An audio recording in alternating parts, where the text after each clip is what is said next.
The Royal Navy is currently at its smallest ever, and amid the US-Iran war, Britain can only muster enough strength to send a single air defense destroyer. So let's look at what Britain's naval abilities are right now. Britain's Navy currently operates only 2 aircraft carriers. Now this breaks the rule of thirds, which is the idea that if you only have 3 ships, you can only deploy one at a time. As one ship is in deep maintenance or refit, one ship is most likely in some sort of maintenance or preparing for deployment, and this means that sometimes Britain can't deploy an aircraft carrier, as they only have 2. The other issue with Britain's carrier fleet is the fact it can only operate vertical launch F-35 fighter aircraft. They can't operate larger early warning radar aircraft like the US aircraft carriers can. These early warning aircraft can hover over the carrier fleet, providing vital radar intel to the carrier, allowing the fleet to see incoming missiles and aircraft from much further away. They are a vital aspect of a carrier wing, and the UK can't launch or recover these type of aircraft, meaning they have to rely on air defense destroyers to see aerial threats. Now that is the other problem, as the UK only has 6 Type 45 air defense destroyers. They can only deploy 2 or maybe 3 of these destroyers at a time, and one must stay near Britain to defend the homeland skies. This means Britain's aircraft carriers often have to rely on a single air defense destroyer to protect them. It also means Britain can only deploy 1 destroyer around the globe at a time, and if there are 2 conflict zones, Britain can only provide defense to 1. The other issues with Britain's Type 45 destroyers is that they are solely air defense destroyers, with only 48 VLS cells for missiles. Compare this to the US Arleigh Burke class, which has 96 missile launch cells, which means they can provide air defense, ground attack, and anti-ship capabilities. The US warships are far more versatile and numerous than Britain's destroyers, as the US can deploy around 20 destroyers at a time. Compare that to Britain's 2 destroyers. You can see how far the British Navy has fallen from greatness. Now, frigates are currently a disaster for the UK, with only 8 very old operational frigates in service, and several are soon to be decommissioned.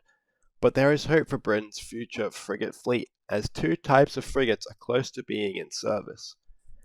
The Type 26 frigates are close to being finished.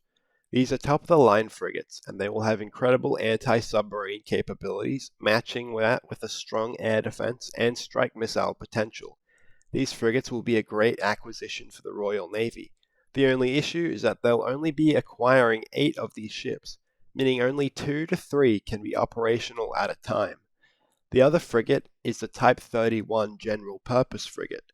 These ships should have decent strike and air defense capacity, but the Royal Navy intends to only acquire 5 ships.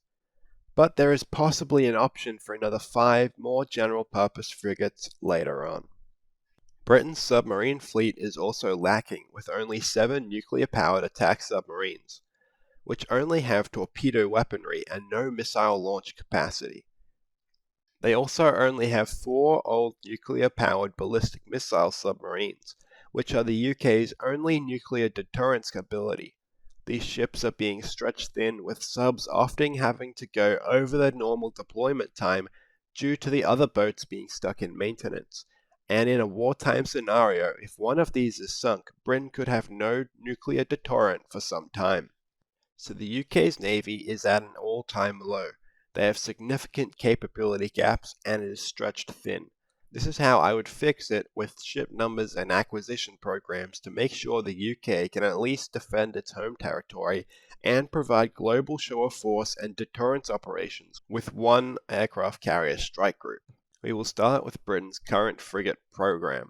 I believe Britain should increase its Type 26 heavy frigate numbers from 8 to 12.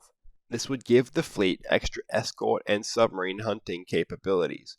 This would allow the UK to operate around 4 to 5 ships at a time. This would mean they could send 2 to 3 with an aircraft carrier strike group, plus another 1 or 2 for solo submarine hunting in the North Sea. The Type 31 frigate is a capable warship, providing multi-mission and general-purpose abilities. I would propose that the numbers of ships built be increased from 5 to 12 ships.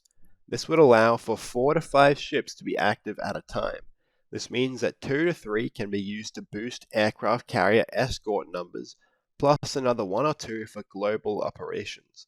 This would mean the UK could have 24 frigates. Next up is destroyers. The UK is currently designing a new Type 83 destroyer, and is estimated that they could start coming into service in the late 2030s. Now that's in over 10 years. I propose that this program be sped up significantly so that these ships could come into service around 2033 or 2035. Now, I would design these ships so they would have strong air defense capabilities and strong anti-ship and ground attack capabilities. It would be a true guided missile destroyer. It would be larger than the previous Type 45 destroyer with 96 Mark 41 vertical launch cells for various types of missiles, like quad-packed Sea Scepter air defense missiles and Tomahawk strike missiles.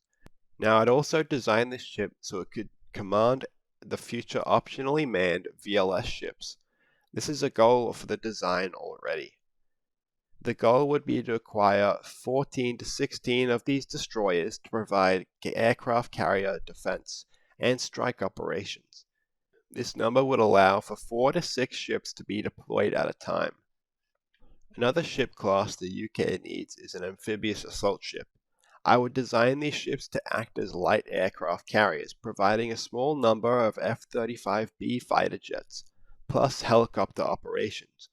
If the UK doesn't have one of its 2 fleet carriers, these ships would allow them to still use a carrier.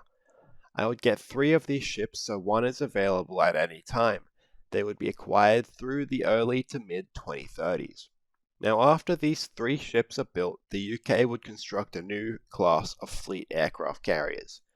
These ships would have a flight deck and a launcher capable of launching early warning aircraft, plus non-VTOL fighter aircraft. These ships should be constructed and acquired over time in order to slowly phase out the Queen Elizabeth class. Finally, we have submarines.